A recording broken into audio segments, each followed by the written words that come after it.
quando a gente está falando de acordo de paz, a gente separou aqui, para quem acompanhou essa questão durante a semana, vocês devem ter visto que vazou um plano de 28 pontos apresentado pelos Estados Unidos com uma mão pesada da Rússia, porque, coincidência ou não, esse plano foi apresentado depois de um encontro entre os enviados especiais da Rússia e dos Estados Unidos em Washington. E aí esse plano vazou. A gente separou aqui alguns dos principais pontos desse plano, que tem 28 pontos no total, que já está sendo modificado um pouco com a pressão aqui dos europeus. Olha, entre outras coisas, o cessar-fogo imediato, caso ambos os lados concordem com o acordo.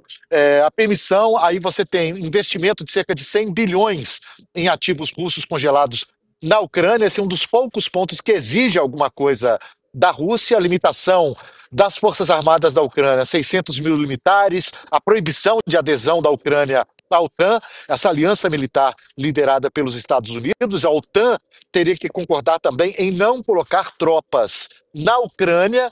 Isso também é contestado, porque o Reino Unido, essa semana, por exemplo, disse que pode sim enviar tropas para a Ucrânia.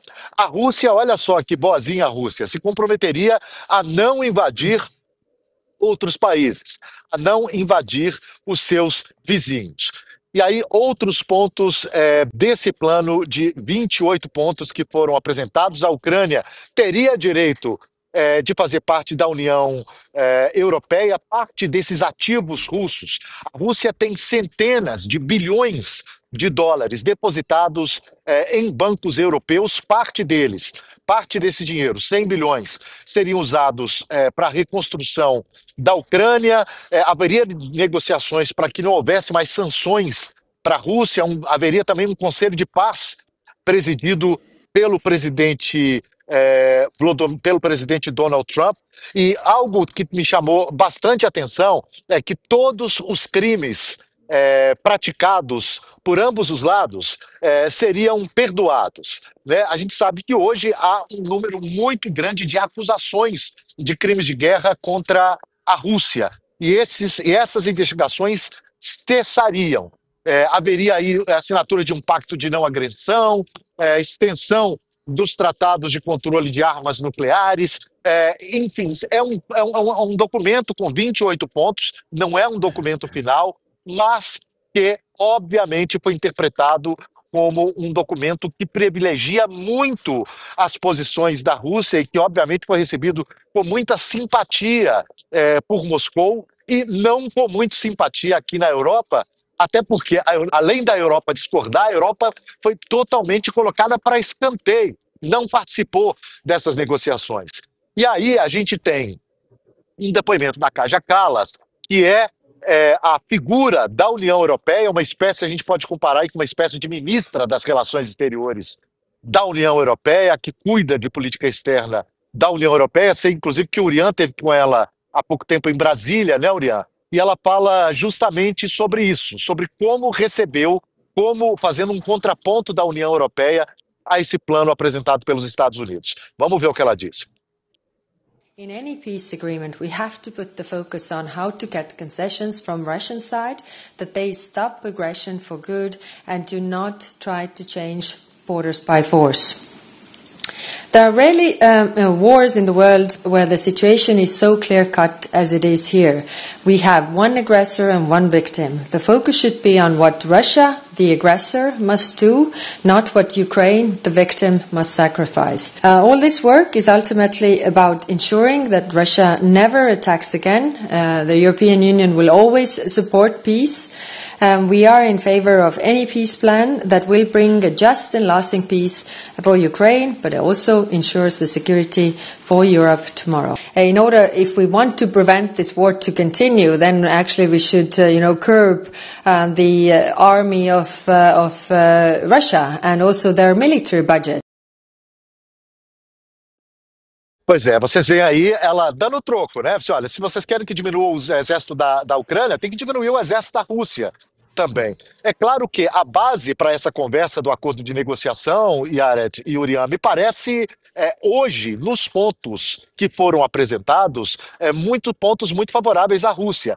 Agora, Yared, eu queria te perguntar o seguinte: qual é a expectativa aí na Ucrânia até que ponto a Ucrânia pode recuperar terreno no sentido que a Rússia também se comprometa mais. Porque esse documento apresentado, ele é basicamente um documento que consagra uma vitória da Rússia, né? A Ucrânia abriria a mão dos territórios invadidos, cederia ainda mais territórios, muito favorável os termos para o Kremlin.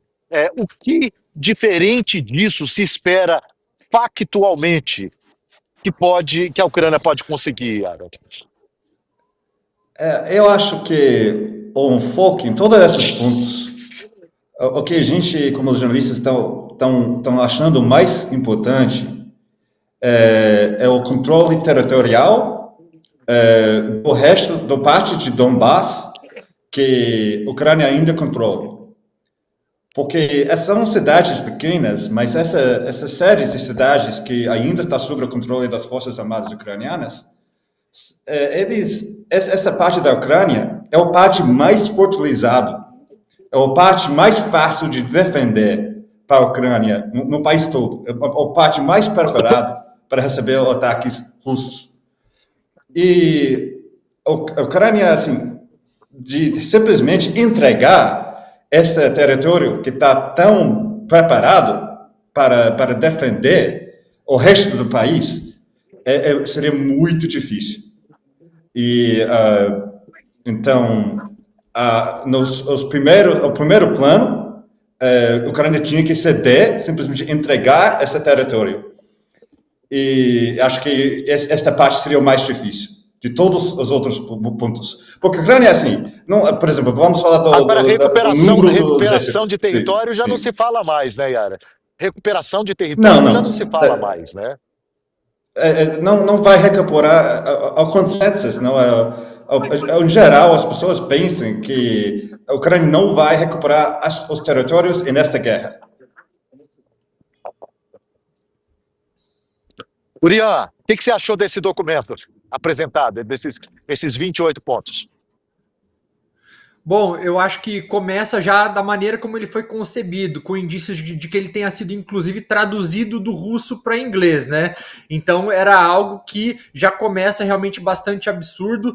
São muitos os problemas desse plano, que, sinceramente, eu chamaria de plano de rendição, porque quando a gente olha ponto a ponto, vê que ele empurra a Ucrânia para concessões enormes, enquanto dá para a Rússia exatamente tudo aquilo que ela quis desde o início. Por exemplo, entregar todo o Donbass. Inclusive, essas áreas, como a gente estava falando agora, que a Ucrânia controla, seria legitimar a ocupação. Na prática, a Ucrânia ela perderia território onde ela ainda exerce soberania, passaria aí para os ucranianos a mensagem de que resistir não adianta. Para a Europa, isso também é problemático. Por quê? Porque abre precedente, um precedente ainda mais perigoso, porque mostra que as fronteiras podem ser mudadas à força. A mesma lógica vai para a Crimeia também, porque o plano ele trata a anexação da Crimeia lá de 2014 como se fosse um ato consumado. Então, aceitar isso consolida a perda de uma região que é estratégica e reforça também a ideia de que a Rússia pode fazer exatamente tudo aquilo que ela quer, ocupar, anexar, e com o tempo, essa pressão ela pode ser recompensada. E aí, o pacote ele vai também ficando ainda mais desequilibrado, né? No sentido de cortar as forças armadas ucranianas pela metade, proibir a produção de armas essenciais. Algo que é importante de ser mencionado também, Sérgio, para quem não acompanha a política internacional e esse acordo no dia a dia, existe um ponto, aquele lá, né, os Estados Unidos hoje, eles não possuem quase nada daquele dinheiro russo que está congelado fora da Rússia, então apenas 1,5%. Mas com esse plano, o Trump ele conseguiria controlar praticamente todo o montante que hoje está nas mãos da Europa. Então, transformando isso tudo em um poder econômico, diplomático, e é exatamente por isso, e eu vi uma análise que eu gostei bastante na Foreign Policy falando justamente disso, que o Trump ele está com pressa, por isso que ele deu prazo para a Ucrânia aceitar. Por quê? Porque a União Europeia ela está tentando confiscar legalmente esses ativos para financiar diretamente o orçamento da Ucrânia, né, por meio de um grande empréstimo. E o Trump ele está empolgado com esse plano porque ele transforma aquele cerca de 300 bilhões de dólares de ativos russos, né, em um prêmio que inclusive os Estados Unidos poderiam passar a controlar, porque pela proposta as empresas americanas ficariam com 100 bilhões desses recursos para projetos de reconstrução da Ucrânia. E os outros 200 bilhões seriam colocados em um fundo conjunto entre Estados Unidos e a Rússia, também ali sob forte influência norte-americana. Então, há quem enxergue que essa visão pró-Rússia, entre aspas, do Donald Trump, ela não é só ideológica, no sentido de que ele flerta com o próprio autoritarismo do Putin, pela simpatia que ele tem em relação ao Putin, mas também porque tá ali a persona do Trump empresário, que quer pensar no dinheiro, nos lucros e nos próprios interesses norte-americanos.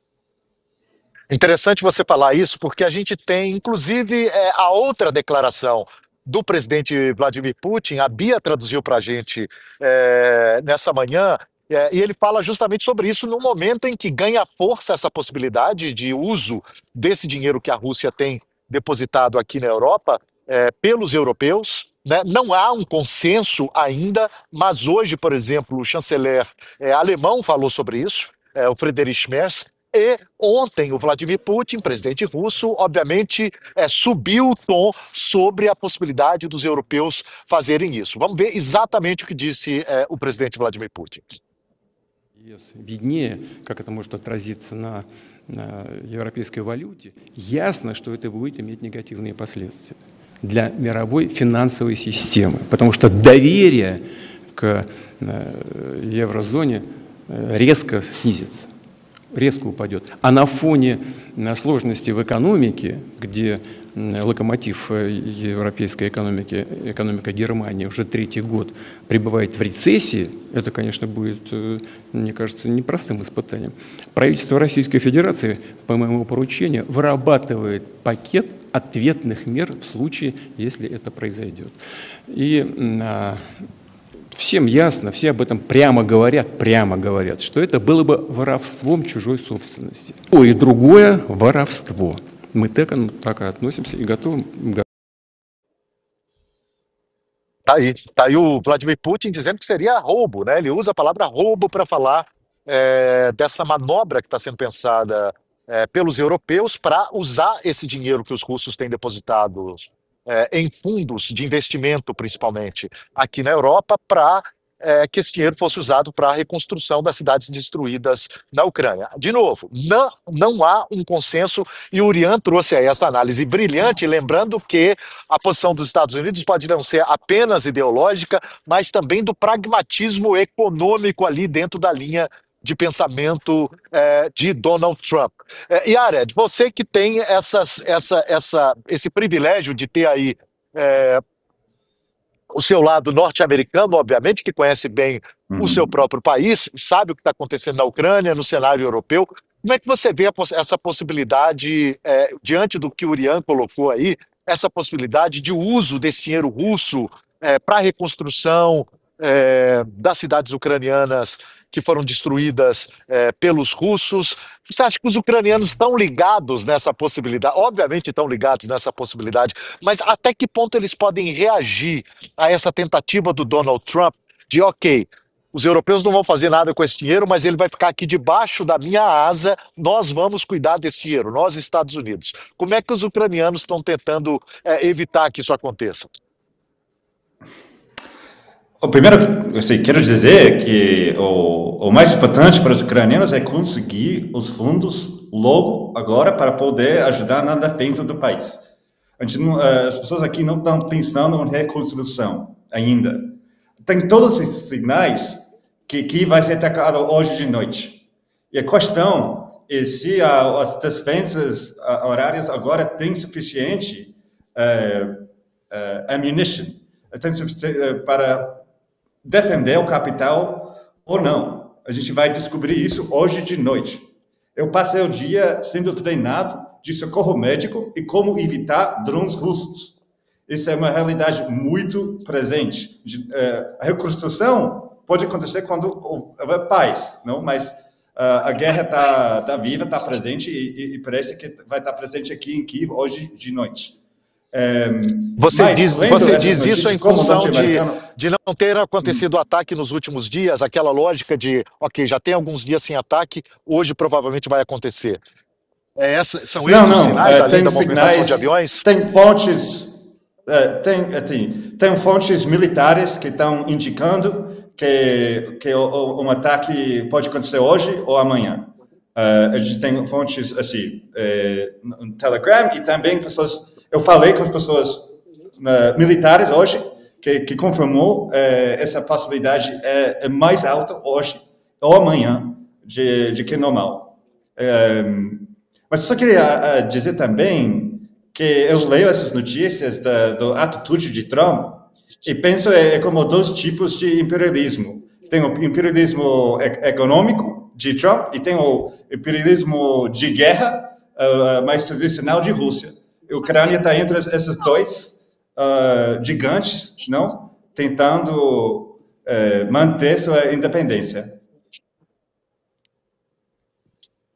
Difícil a situação. Olha, tem outro assunto ainda nessa questão ucraniana que eu queria tratar com vocês dois, mas eu vou pedir licença mais uma vez, que a gente vai trazer aqui um trechinho de alguns minutos do documentário que a gente produziu na Ucrânia recentemente, que tem a ver com a próxima pergunta que eu queria fazer para o Urian e para o Yared, que é um trechinho que mostra, aliás, nosso documentário, o que teve no última edição do SBT Repórter, ele está disponível no YouTube para quem quiser dar uma olhada, e a gente traz agora um trechinho desse documentário para vocês darem uma olhada. Vamos ver.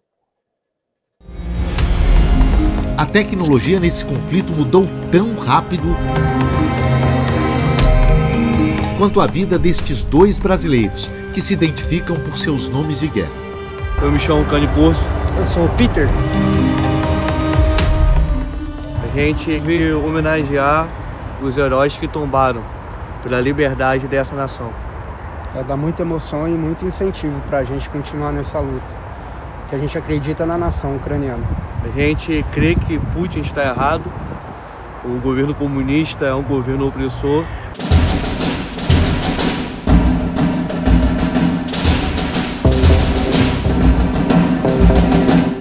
A Rússia tem sim um passado comunista, mas se tornou um país de práticas capitalistas depois do fim da União Soviética.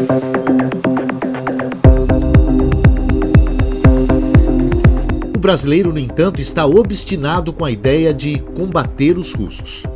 Você era militar no Brasil? Já. Servi um ano no Brasil. Serviu um ano no Exército Brasileiro. Sim. Isso é o suficiente para encarar uma guerra? Cara, a gente vai começar um treinamento agora mais pesado. A gente vai ir para outra região da Ucrânia e a gente vai ficar mais ou menos 2 meses. Um treinamento intensivo. E quando você vê isso aqui, no chão, essas fotos, essas lembranças, você para pensar 2 vezes? Não, dá mais força, mais coragem, porque isso daqui é o certo. Eles morreram por um bom motivo. Para mim isso daqui é honra. Você morreria por esse país? Morreria por esse país.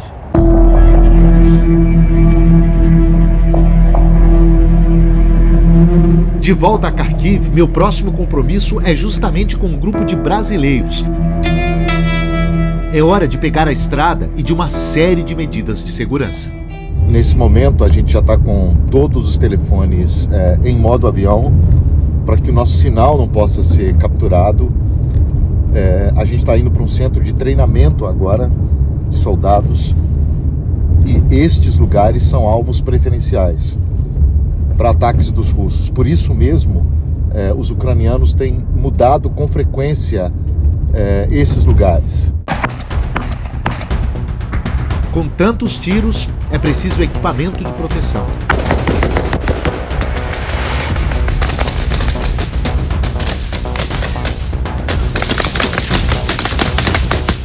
Eu vou acompanhar esse grupo de brasileiros que está aqui na região de Kharkiv, e agora eles vão fazer um treinamento para simular situações reais. Eles estão aqui há pouco menos de 1 ano e agora o treinamento vai começar. Nomes por aqui, só os de guerra. Cabeça. Stranger. O primeiro treinamento é de tomada de trincheira. Essa é uma situação real que eles estão simulando com o uso de munição real. E isso acontece no momento em que a sirene está tocando, anunciando o alerta de ataque aqui para essa região, o que torna esse tipo de atividade ainda mais perigosa. A gente simulou o combate real próximo, por conta que hoje as guerras são em trincheiras. Não demoraria muito, no entanto, para que eles vivessem tudo isso na realidade.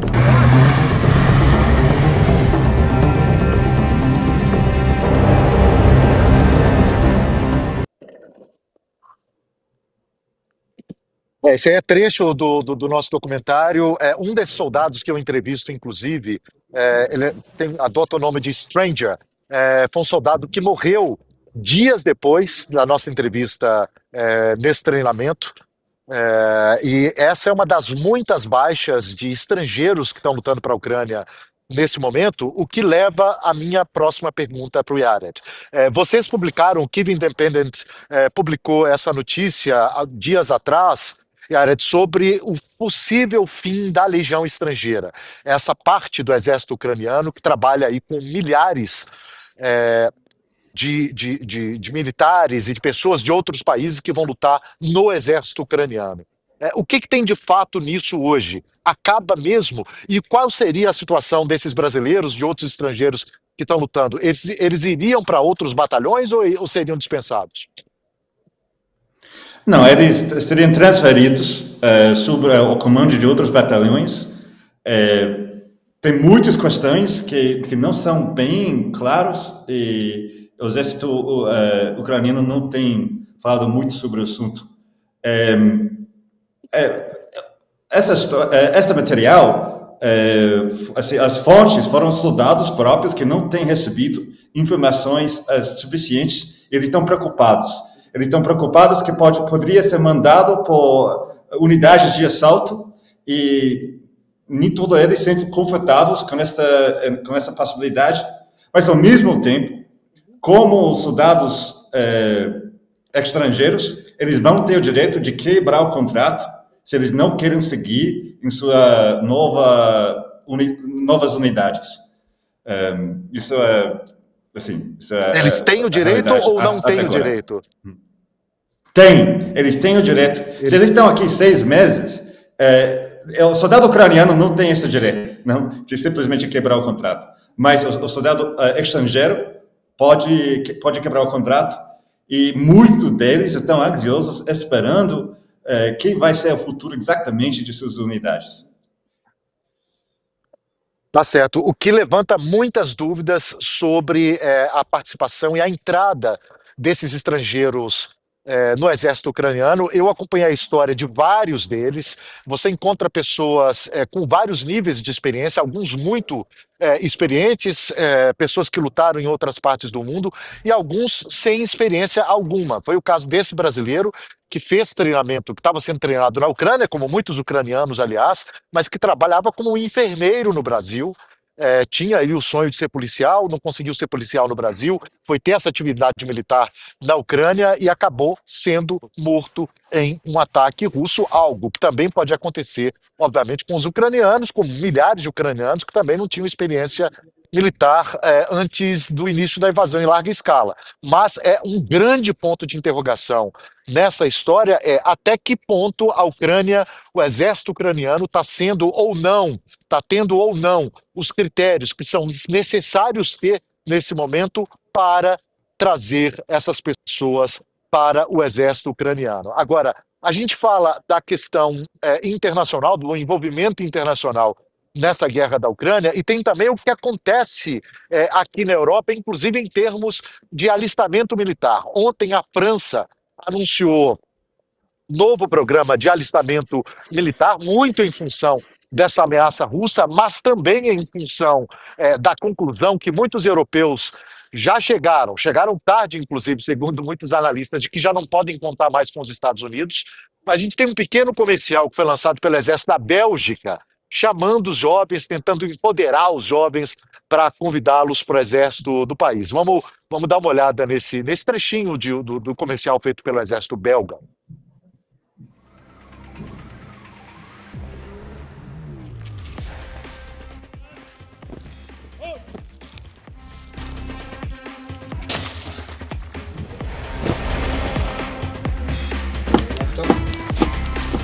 para a aventura e para o empoderamento desses jovens. A Bélgica está lançando agora 500 vagas, na verdade, poucas vagas relativamente, nesse primeiro momento do programa, e teve mais de 1.000 inscrições nos últimos dias. E tem também esses outros programas sendo lançados em países europeus. É o nosso próximo assunto. Eu queria perguntar para vocês dois. Antes disso, eu vou chamar uma reportagem curtinha que a gente fez a respeito disso. Vamos ver.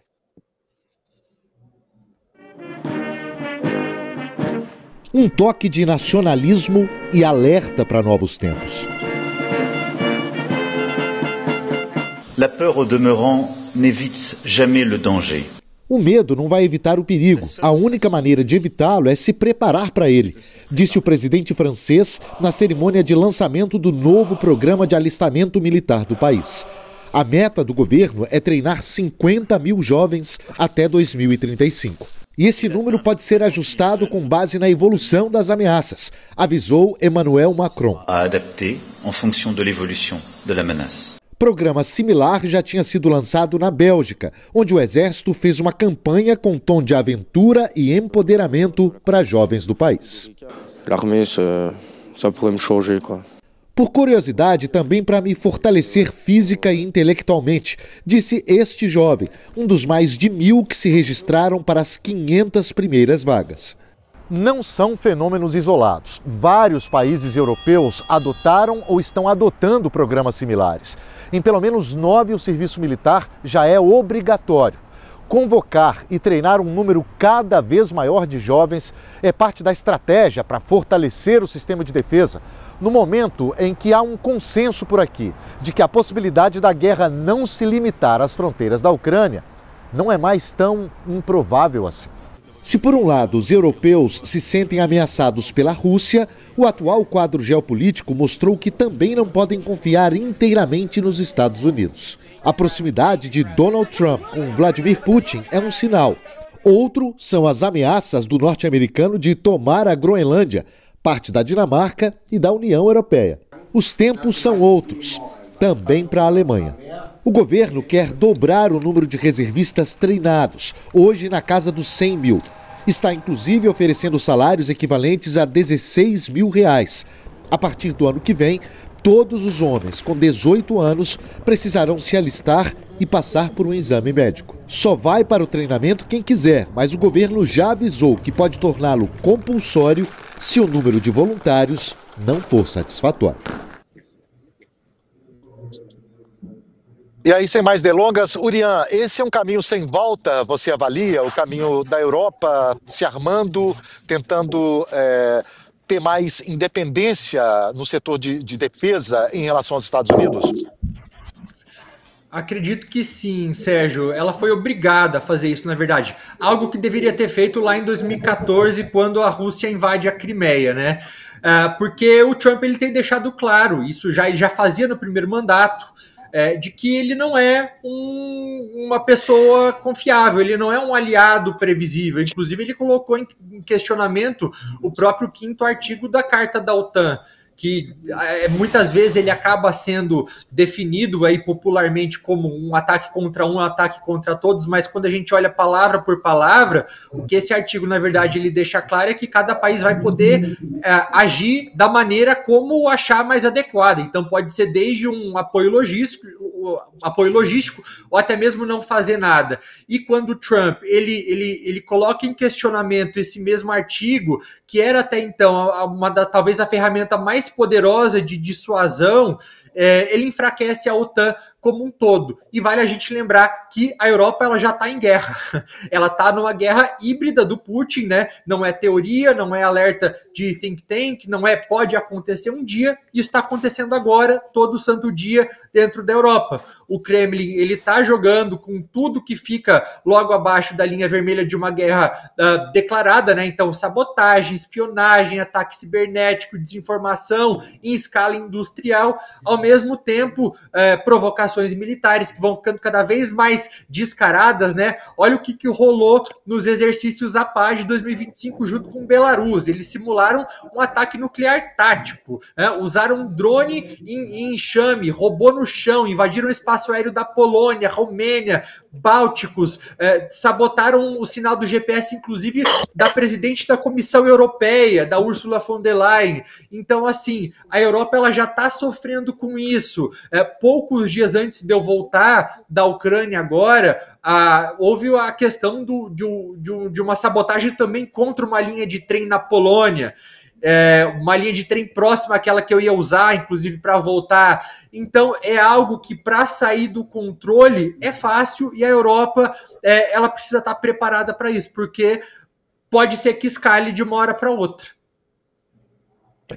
Jared, de novo recorrendo à sua visão de quem acompanha muito de perto o que está acontecendo aí na Ucrânia por motivos óbvios, conhece bem o contexto europeu e, obviamente, os Estados Unidos. Já se foi esse tempo em que os Estados Unidos eram um parceiro confiável para a Europa? Esse tempo passou? Sim, claramente, porque os Estados Unidos está tão polarizado e dividido que você não pode, a política pode virar completamente por uma eleição a outra. Então, de largo prazo, os Estados Unidos não é confiável. Isso está muito claro para os ucranianos, que está tentando,